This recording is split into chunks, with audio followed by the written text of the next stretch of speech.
it's learning about people's features and culture's features and noticing like the differences, but it's that comment always just like, I don't like it. So if you're around someone that's from a different culture and you think that thought, just keep it to yourself. Which I like to hear what people have to say, and I don't want them to feel like they have to guard what they're saying around me. Because I am a pretty open, understanding person. What you say before you say it. And honestly, like, I don't mind curiosity. Right. I don't even mind the question anymore. But I don't think a stranger should or has the right to go to another stranger and do that.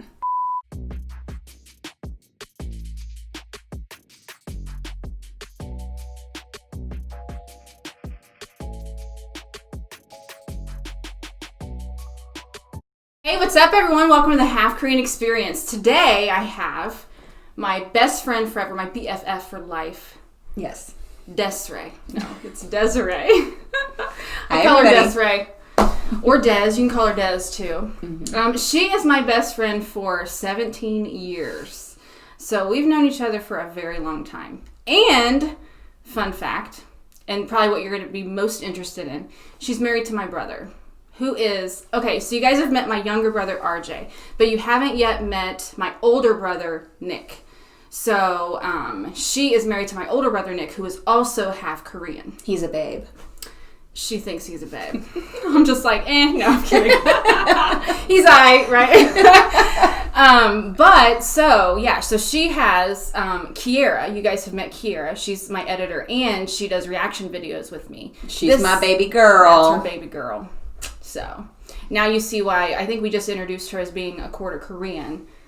That's why. My older brother and her you just joined together and made babies, okay? And she's one. So, she is in an interracial relationship. So, that's one of the topics that we're going to be covering in a little bit after we do our Mukbang, okay? So, I'm excited about this. All right, so I've been cooking for a couple hours now, and I cooked for her now so that we can kind of do a mukbang together and then kind of discuss like interracial relationships, kind of part of the half Korean experience. So my half Korean experience and then her experience of being married to a half Korean. I don't even know if that made sense, but hopefully you know what I'm talking about. Anyway, okay, so today what we have some white rice. All right, I'm going to go ahead and give that to you and let you kind of scoop that out for yourself. I made kimchi jjigae. So if anyone knows what kimchi jjigae is, it's a very popular and kind of old-time soup that they make in Korea. So this is the kimchi jjigae. I put kimchi in it, and I use sausage for kind of like the bait or the meat flavor in it. Sometimes I use tuna, sometimes I use sausage, sometimes I use pork, but today I used a turkey sausage. And sausage gives really good flavor to the kimchi jjigae. Yes, it does, because it's got a lot of fat in it, so it really gives it a lot of flavor. And I made pajeon, which is pancake.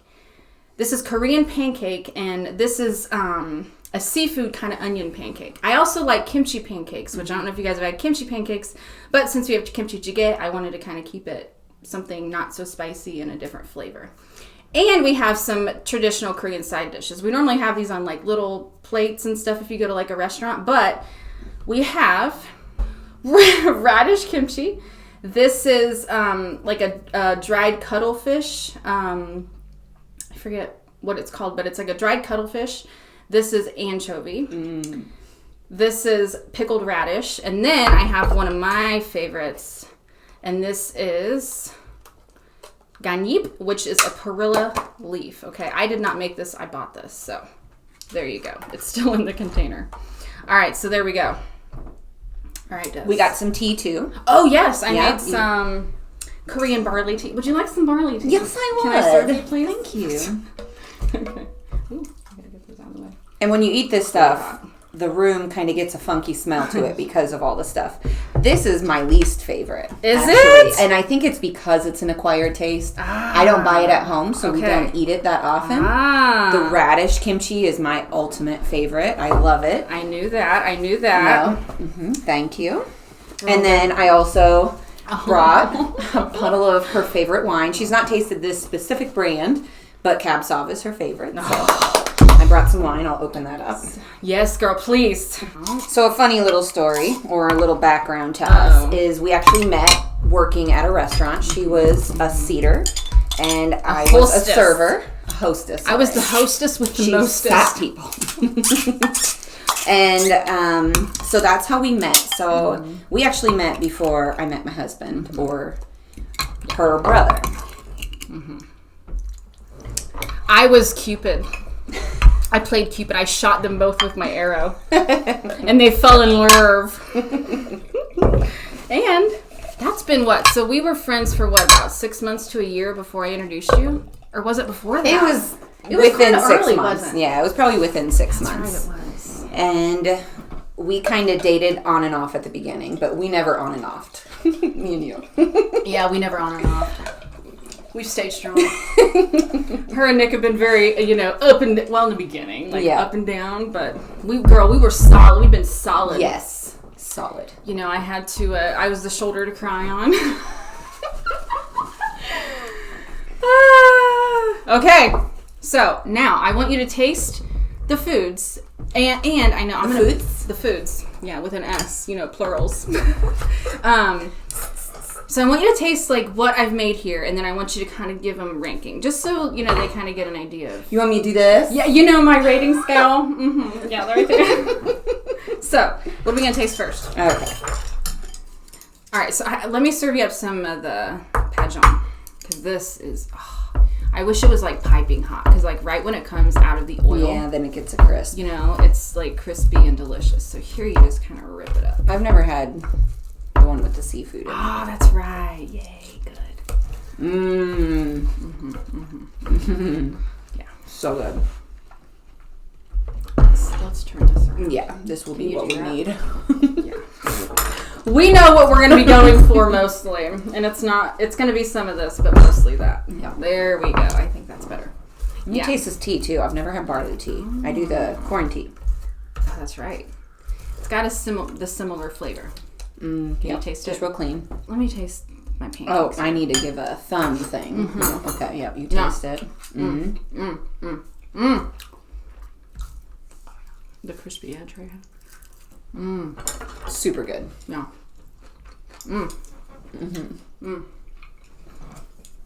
Delicious. So, One of my favorites. Where is the sides from? Because sides matter too. They are not equal. What do you mean? You can have a radish kimchi that's just here, and you can have a radish kimchi that's here. It's never here. You're absolutely right. But it's either here or here. You're right. Kimchi. Are we going to be here today? Okay. I have a confession. I didn't make it. All right? I've never made kimchi. I need to learn how to make kimchi. Let's do a video of making kimchi. I don't know how to make kimchi, okay? So I bought this one. We can figure it out. I bought all of these. Okay, so I'm not... And this. All right? I even put it on a plate to make it look like I made it, but I didn't. All right? She called me out on it. No, I didn't make it. I do know how to make these as side dishes, but I just didn't have time. It's good, though. Is it a good radish kimchi? Mm-hmm. All right. It is good. Actually, that's here. Yeah. That's really good. No, I'd even let's give it a 7. Is it 7 here? Yeah. Like 7 or 8. Yeah, maybe even 8. It's perfectly fermented. So when it comes to radish kimchi, when it comes to the Napa cabbage kimchi, you can have that fresh. Yeah. But when it comes might be too gingery. You're right. The ginger needs to kind of ferment a little bit. But when it comes to radish kimchi, you want it fermented. Oh, yes. You don't want it fresh. Just the radish needs to be soft. You got to wait a few days, kind of let it soften up and really get those flavors infused. And this is perfect fermentation. So I'll make a confession. Okay. I never desire to eat the anchovies. I've never had one. Oh, yes. Okay, well, dig in, girl. I don't. Let's do it together. So that's actually my kid's favorite. And when I say my kids, I guess 2 out of 4 of my kids, because I have 4 All right, kids. I want you to get a head on there, too. No. Just take the chunk. They're all chunky. Okay. No head. Not as bad as you think. A little crunchy. fishy, which it's anchovy. Not bad. Yeah. Yeah, I enjoy it. I know It's got a good it. chew like squid. It does. I feel like, too, like, most people that I'll give it like this or a 6. Okay. Not a total thumbs up. Yeah. She loves kimchi. This white girl right here, y'all. Okay, for all of the people in Korea, this girl can cook Korean food and eat Korean food. And I would say that your favorite... I was taught by the best, though. Let me say that. I was taught by her mom or Erin. She wants to take all the credit, but her mama, too. Yes, my mama gets a lot of the credit. She's a very good cook. Okay, and then... How it tastes the cuttlefish. It's good. Yeah. Okay, so one of my favorite side dishes is this. So you bought that from the Korean store? The international store. It's called Saraga. That's from Saraga? I know. I'm surprised too. I was going to have to buy some. That's Nick's favorite. Do you like? You were worried. Do you like the pickled radish? Yeah, but I feel like I don't really enjoy eating it until I've had something spicy. I'd rather have pickled radish. That's like the white slice. You don't have to taste it. Okay. Let's get into the kimchi jjigae. Okay. Let's move it along. Okay, let's go. Yeah, let's get the spoon and let's dig in. So, I just know that it's gonna be fire. It's good. Oh, that's so good. You gotta get good chunks of the kimchi. You see that? you do. I feel like we should show the audience this beautiful. I took pictures, but yeah, good idea. Okay. Pictures. Okay, so we so we were thinking that we might need something to keep our hair back. All right, and I actually ordered something which you guys are going to see soon. I'm so excited for How's it look? the girl. That looks amazing. So, like I'm talking amazing. This is for makeup or washing your face, but you can use it for eating. Why not? Hey, you never know. Actually, it's not. It's kind of failing. Is it failing? You see that? Just looks like I'm trying to Look cute. All right, so we kind of went over this. So who are you? All right. Okay. We got through that part. Yeah. How we met. You already touched on that piece. And then, kind of the fact that you are in an interracial relationship. I think that's mainly the thing that I think people are going to be the most interested in, right? This beautiful white girl married to this half Korean guy. Which we're going to go ahead and put a picture of her and her family. So, just see right here. We'll put it in right now. Okay. Look how cute. And just so you can kind of see, like, just how interesting. Each of her kids are all a quarter Korean. Some of them, she has one little Asian baby doll. And then the rest, you wouldn't even know. Right. Which is fun. But I feel like my oldest, Kiera, if you look at her and question Korean, you can see it. Because it's in her cheekbones. It's in her eyes. So I feel like if she was darker complected and dark hair, she would actually look more Asian than even Kaya. Because Kaya kind of has like a Hispanic look for some weird reason, which like Polynesians, Polynesians are Asian too. So which is funny because I get mistaken probably for being Hispanic more than anything else. But it actually depends on my hair. Sure. It depends on my hair. When I wear it straight like this, I think most people will see like what they call here Oriental. But when it comes to like, if I have my hair like pulled up or back, I think I get Hispanic the most. They're like, "Hola, ¿cómo estás?" I don't know. And then they're looking at me like, "Why aren't you Hispanic?" Anyway, it's interesting. So, on the top of a kind of like interracial relationship. So prior to Nick, like what kind of guys were you kind of attracted to? I've kind of naturally been attracted to darker complected, darker eyes, darker hair. I've definitely dated both, but I would say that is kind of the type of guy I lean towards. Was it more of like an exotic look for you or what? I think because I'm so white.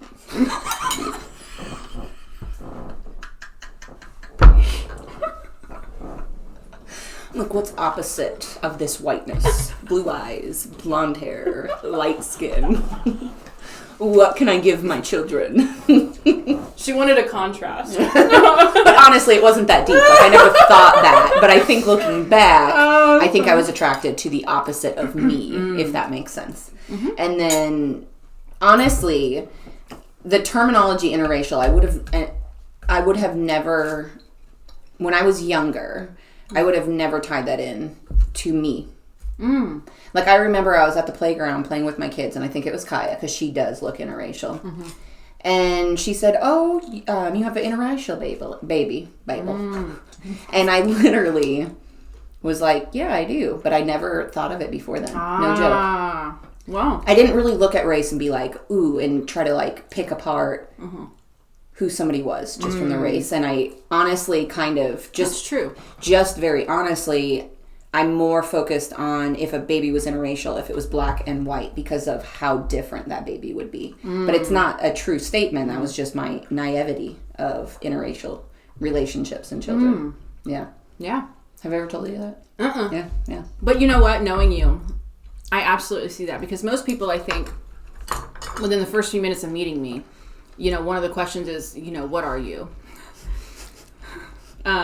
Which is always interesting. And honestly, I'm not offended by it. Like, I no longer am offended by it. No longer, right.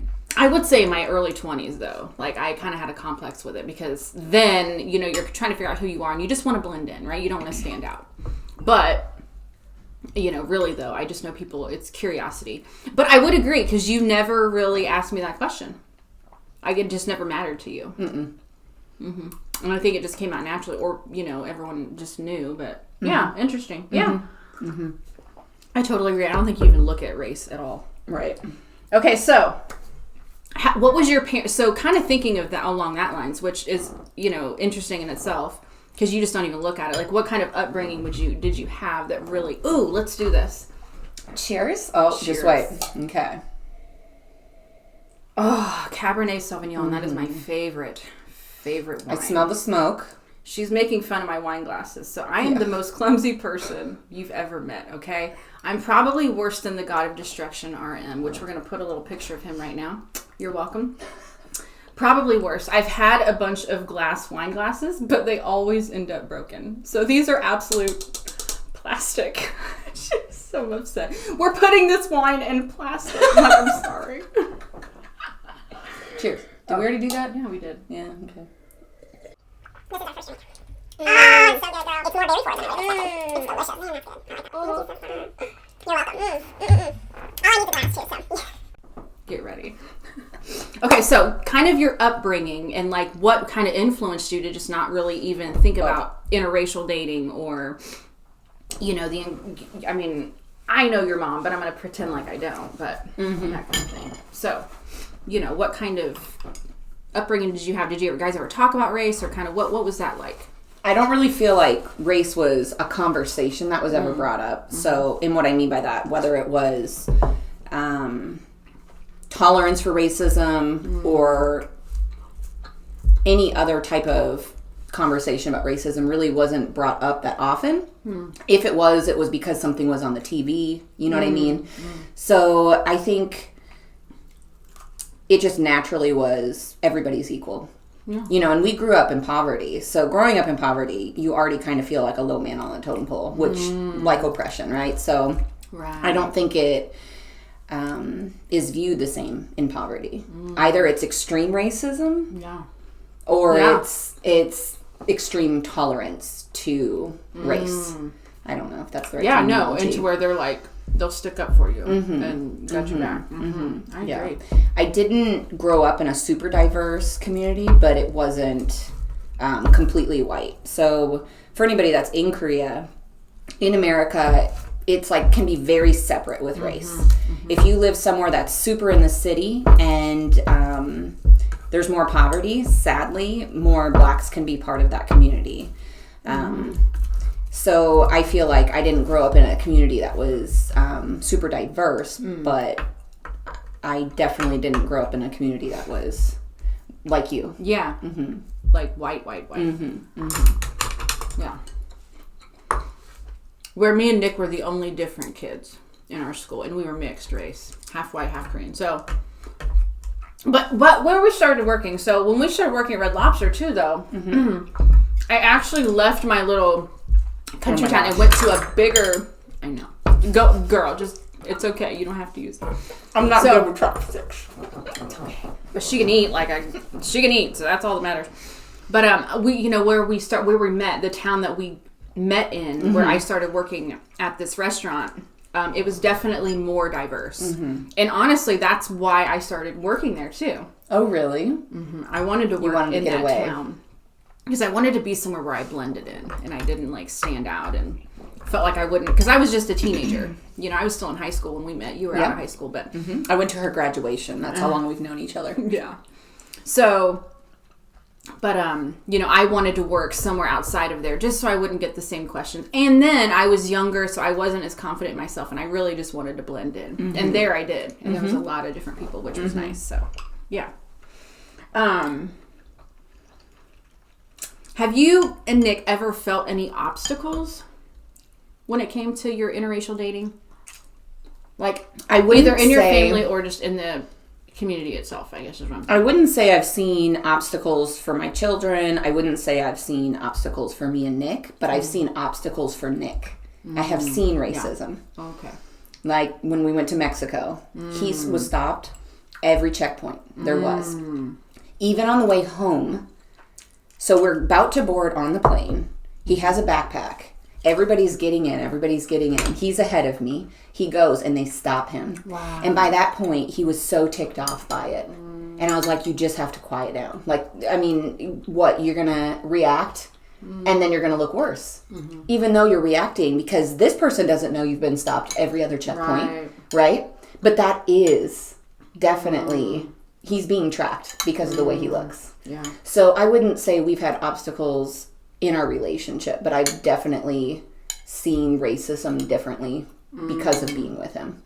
Like the racial profiling. Yeah.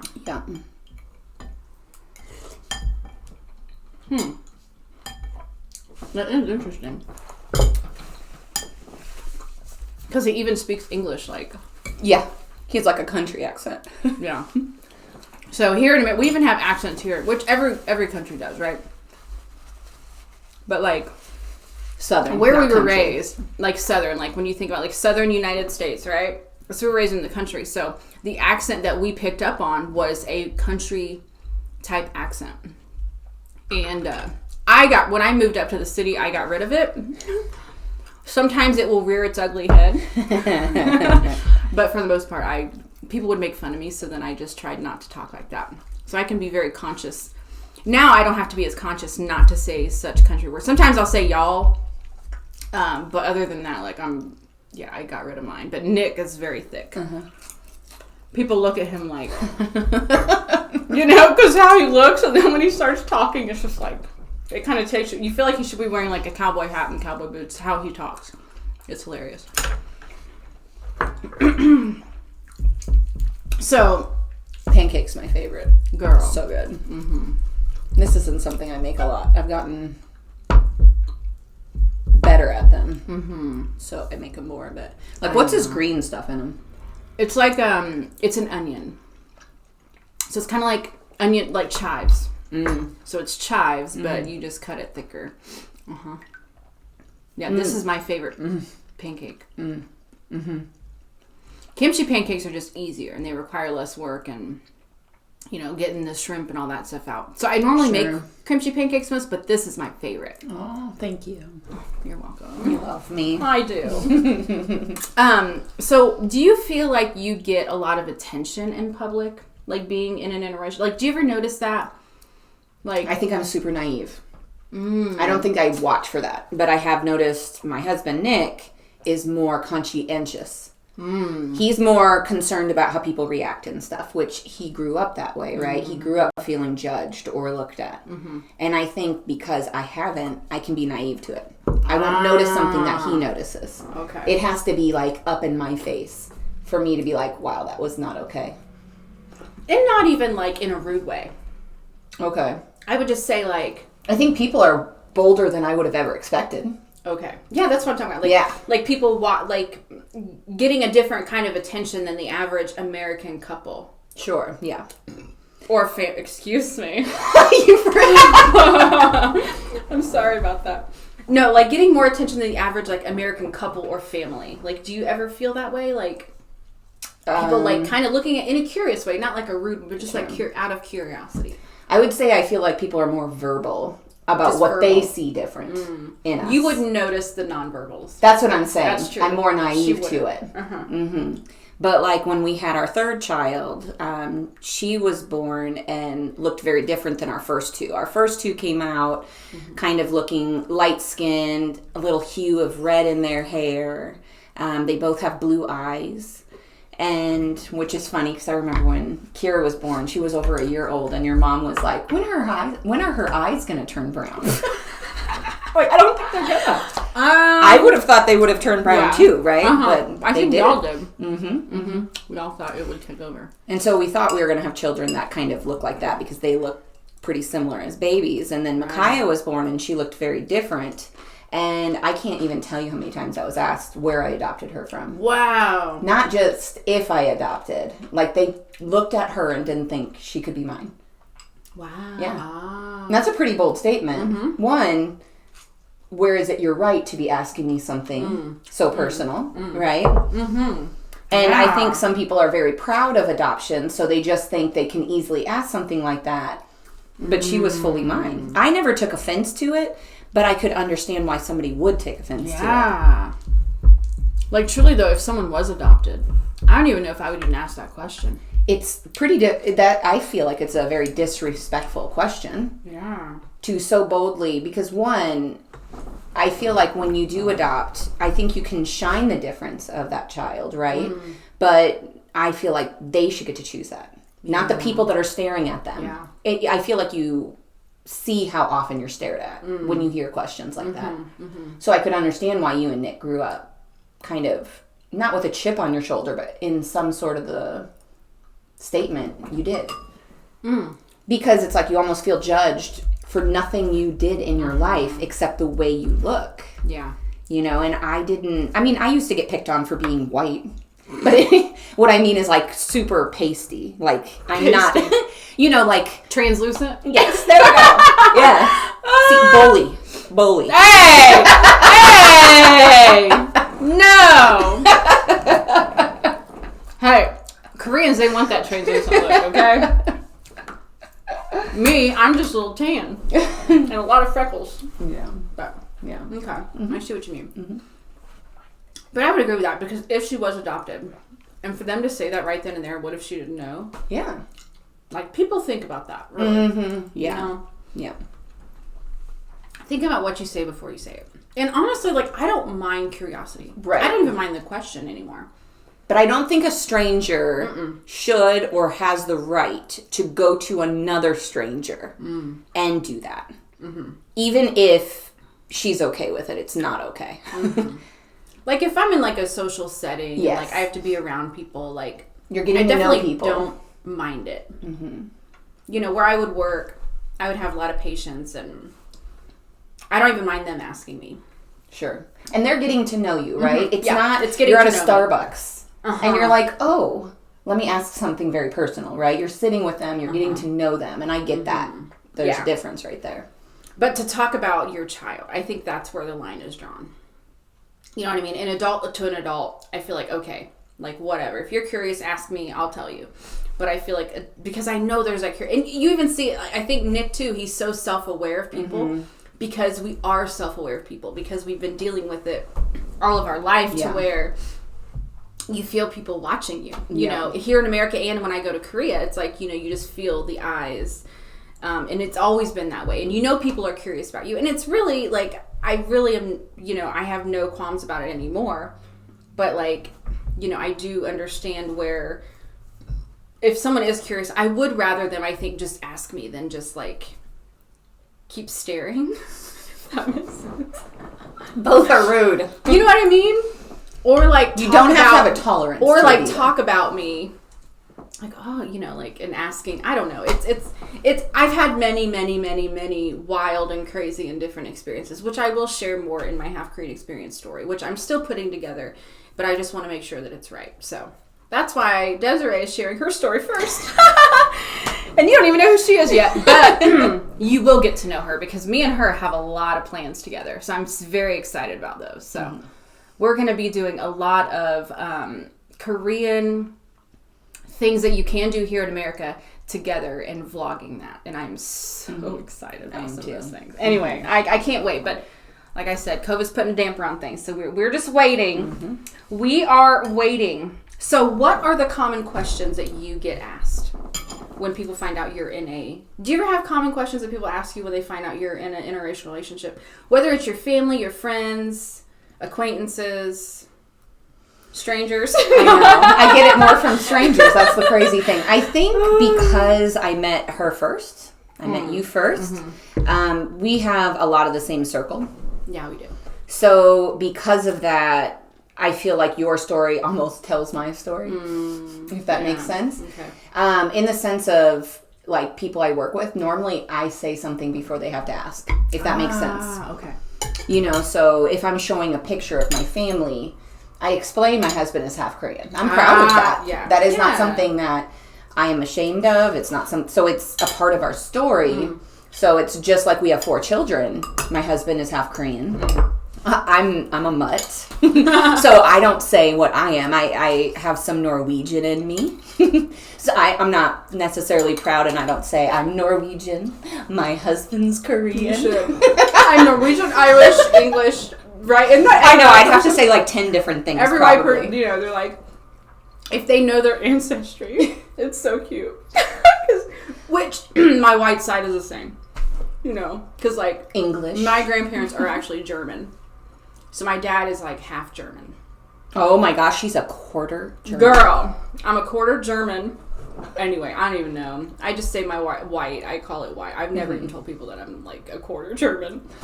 But yeah, it's funny because like every white person, you know, when they talk to me about my race, they're like, "Oh, well, me too. I'm a mutt too." I'm like, they're like, it's sorry, I shouldn't laugh. My braces might have tons of teeth, like food. I know, I see you wearing tone. You don't see it. Okay. So, you know, they're like, oh, I'm like, you know, I have German and British and Irish and it's just Norwegian. There's a lot of Irish. It's just so cute. I'm like, oh, that's awesome. So we're all mutts, yeah. But people wouldn't question their races, right? And I think they're just trying to relate to me, which is fine. I honestly, I giggle inside in a cute way. Like, I think it's adorable. It's not like I don't want you to think I'm making fun of them. I just think it's adorable because in a way they're trying to like find a similarity with me, you know, which is cute. I like that though. I think, you know, they're trying to just recognize that we're all in a way not a pure blood of anything, you know. So I understand what they're saying. Since you're so Norwegian. Norway, though. Wouldn't that be beautiful to go to? I love their accent. Random little thought there. What does it sound like? Girl, if we could paddleboard on that lake, oh, wouldn't that be beautiful? So what is this? There's this mountain in Norway. If you've There's noticed like this. in her, she's always... I'm very... I talk with my hands. Okay, Vanna. I don't even know. No, but Norway has like these mountains, and then they have like this beautiful river that like runs through it. It would be fun. Anyway, we love to paddleboard, so we're getting a list together of places that we want to paddleboard, and that's one of them. I don't know if you can paddleboard on that river, but okay. What do you like most about having a diverse or multicultural family? You're so serious right now. You're not used to this, are you? She's not. I didn't know I was going to be on a question. I told you I had good questions for you. Didn't you remember? So ask again. No, I have to sit back. What? I think the wine is kicking in. She's like, what'd you say? What'd you say? What'd you say? What did you say? We'll do it. It won't have to even be replayed. We've just done it. What do I like most of it? Yeah, about being in like a multicultural or diverse family. Like, Food. what do you... The food. I don't blame you. That is a definite Again, let me say, I've never put so much thought into my relationship. I have definitely, we've been together so long. Thank you. We've been together so long that I've definitely thought about it more, but it is not a deep thought of mine. You know, so I would say the things I like most is respecting a different culture. Not that I fully understand it, so I'm not trying to say that, but like trying to understand, trying to respect other cultures is a very important thing, and I would have to say that's not something that has been a strong point of mine. When you meet somebody else, you should think of their culture. You shouldn't just say, this is who I am, this is what I know, so this is how I'm going to act. Right. And I do think that's not something I was necessarily taught, but it was something I definitely had in me to just look at it like, this is the way I grew up, so this is the way I act. But you should respect other cultures. Yeah. So that's not necessarily the thing I like most, but that's something I've learned the most of, should you say. Yeah. But I'd say what I like most is the food. I don't blame you. Like, even for we just had Thanksgiving a couple weeks ago, so even for our Thanksgiving, it was like a Korean, well, no, that was like a couple days later, but we definitely normally will implement, because this year we didn't really necessarily get together with all of our families on Thanksgiving, but typically we have like traditional American food, and then we'll have some Korean food. Like Korean oh my. The cab staff is kicking in, y'all. Korean celebratory food. So like foods that they would have like on New Year's Day or something, you know. So my mom will normally cook that kind of food, which is so enjoyable. And we all look forward to. Yeah. I mean, I think we are looking forward to having bulgogi and japchae just as much, and egg rolls, just as much as we are looking forward to having like turkey and mashed potatoes and, you know, all if those not more. Yeah, you're right. Yeah. Because we have those kind of rarely, right? We kind of save them for special occasions. So, and her daughter Kiera, which you guys know her, that girl can cook Korean food. She is so interested in the Korean culture, which I think is just so cool. But she's also been cooking you guys food like once a week, right? Yep, she's trying to start That's doing awesome. it once a week. That's so cute. She's cooked some really fun things that are new. So she's trying to do everything that is new. Oh my. Okay, this is like, This is my best friend. other than me, this is Marley's second favorite person. Yeah. So when she's here, I'm like non-existent. He totally ignores me. He's cheating on me. Is what. Don't you think I'm a little jealous, Marley? But he is. Isn't he the cutest? He really is. He's such a good dog. He's like the best chihuahua you've ever met in your life. Okay, so any final kind of thoughts on your Nick relationship as a family, kind of anything like that? Like anything that you've kind of been processing or thinking about, just preparing for this little discussion? I would say that just to like, you know, put a conclusion to it is something that I am proud of is that my children are proud of their heritage. They're 1/4 Korean. And like you're one quarter German, but you have never been so proud of that, right? Sure. Like Kiera specifically, you know, Kiera's my oldest, so that's kind of why I bring her up in that way. But she'll go to school and be like, "Yeah, I'm Korean." She tells everybody she's Korean. She's 1/4 Korean, but she is so proud of that part of her, and that makes me proud. That it is something that is different for you, and I could see how even that has maybe helped Nick. It's maybe even helped you, and you know, just seeing your kids being proud of their background. Instead of just feeling different. I feel like this generation is a little more proud of their differences, which is beautiful. Yeah, you're right. So you're right. That's something that makes me happy. Yeah. You're right, because there is this kind of movement. I would say when we were younger, you know, it was all about blending in and wanting to blend in, right? And you didn't want to stand out from the crowd. And I would say that, you know, kind of like when it hit like the 2000s, later 2000s, early 2000s, later 2000s here, like being unique and being different, and I think became more popular, I would say. You know, so that was really when I did learn to, and since it was kind of a trend, that was when I really learned to embrace being different and felt more confident being different, and, you know, like definitely more enjoyed people's curiosity versus like just wanting to shut down and die.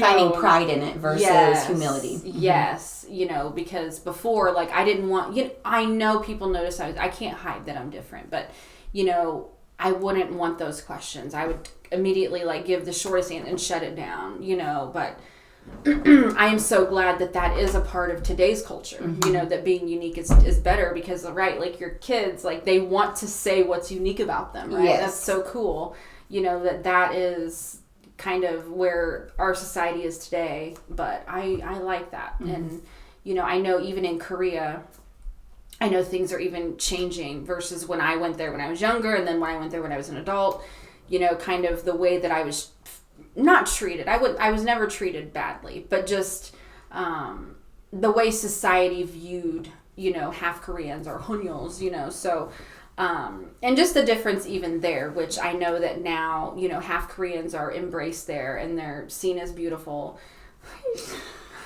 I think Marley wants attention, but so I'm really glad that things in Korea are changing, and I definitely keep up with everything that's going on. And a couple YouTubers that I do watch, the Happy Project and that kind of thing, which I really keep up with because, they're really trying to take a stance in, changing that culture there, which I think is so cool. And, even, the army law with the half Koreans being in Korea and having to serve in the military and that kind of thing versus not serving in the military. I think even that change in Korea was a big deal in 2010. So really just kind of keeping up with what's going on here in America and all this whole, like, no discrimination movement going on here, and, with people being more interested in other people's cultures. And really, like, now when people ask me about it, they're like, oh, that's so cool, and this big interest right now in just Korea here in the United States, which is interesting. Like, some people, when I tell them I'm Korean, the conversations that I get now are just so different than they used to be. Because I feel like Chinese and Japanese were so much more common than a Korean conversation. So I feel like, and that's actually a funny thing. So Nick and Aaron can tell when somebody's Korean. I'm like, they're Asian. I've now narrowed it down. I can tell Chinese and Japanese, and I feel like Japanese are a little bit more Korean looking than Chinese. Okay. But you and Nick can be like, there'll be somebody mixed, and you know exactly what they're mixed with. Yeah. Like, how? I don't understand it. I know, right? I don't get that.